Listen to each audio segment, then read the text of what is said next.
بسم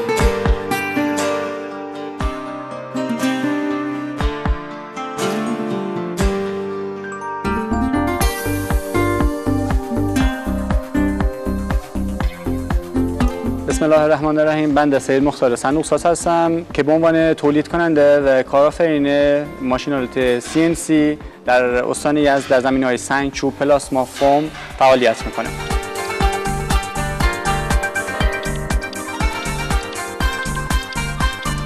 با توجه به که طراحی و ساخت ماشین‌آلات CNC مستلزم داشتن تخصص‌هایی از جمله الکترونیک، کنترل و ابزار دقیق و کامپیوتر هست و خوشبختانه و به لطف خدا ما 4 برادر هستیم که با کمک خانواده و با بررسی نیاز کشور در زمینه ماشین‌آلات CNC و هر کدوم وارد یکی از این تخصص‌ها شدیم. به طور کلی ماشین‌آلات CNC به دستگاه‌هایی گفته میشه که بتونن به طور کاملا اتوماتیک و از طریق کامپیوتر داده‌ها را دریافت کنن و یه نقشی را روی قطع کار بدون دخالت دست پیاده کنن.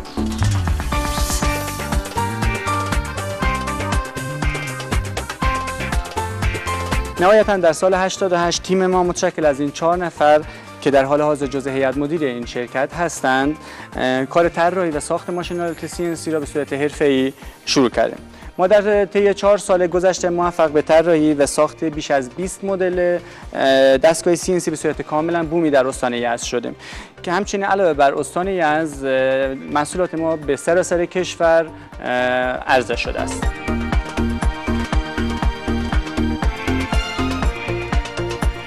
دستگاه‌های چوب ما دستگاهی هستند که به شکل 3 محور، 4 محور، 5 محور و 6 محور هستند. دستگاه‌های 3 محور ساده دستگاهی هستند که کار رو MDF، درای تمام چوب، درای کابینت و کارهای حکاکی رو چوب انجام بدن، مثل تاج مبل و پایه‌های مبل.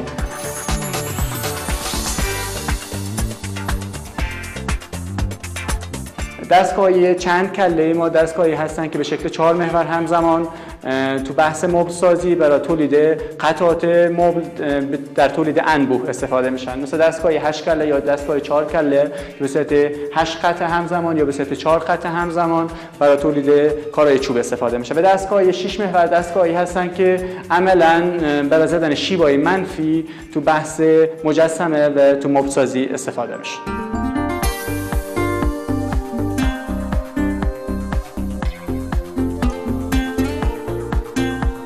در زمینه سنگ تقریبا دستگاه ما با 4 تیپ تقسیم میشن که دستگاه نرد سنگی که به جهت طول نرده های گرد سنگی استفاده میشن، دستگاه 2 دیسک سنگ که برای پروفیل های و ابزارهای ساختمانی استفاده میشن، دستگاه حجاری رو سنگ که برای حجاری رو سنگ برای نمای ساختمون، برای تولید شومینه یا کارهای شبیه به این استفاده میشه که این دستگاه حجاری رو سنگ هستش که برای تولید مجسمه های سنگی، تولید نماهای رومی یا شومینه از این مدل دستگاه استفاده میشه.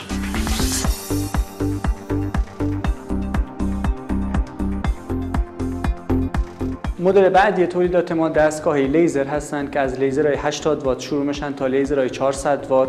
لیزرهای 80 وات لیزرهایی هستند که برای کار رو تلق، فلکسی، چرم، پارچه و عملاً غیر فلزات استفاده میشن، برای تولید تندیس، تابلو اچلینیوم یا کارایی به این شکل و تولید کار رو چرم و پارچه برای تولید کیف‌سازی و مبل‌سازی استفاده میشن.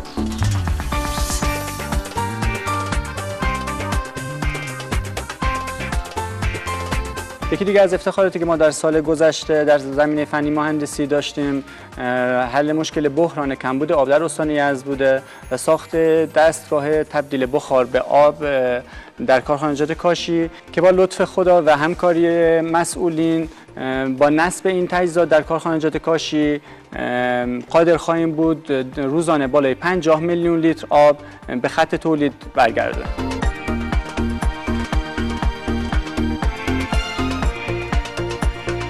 در اینجا جا داره تشکر کنم از پرسنل زحمتکش، متحد و خلاق این شرکت که ما را در تحقق شعار تولید ملی، افتخار ملی یاری کرد.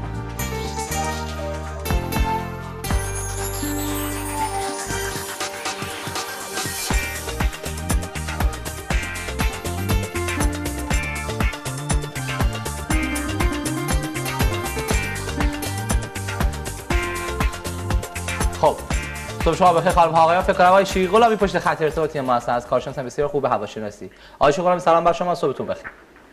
با نام یاد خدا، من هم خدمت شما آقای رستخان و بینندگان برنامه عرض سلام و صبح بخیر دارم.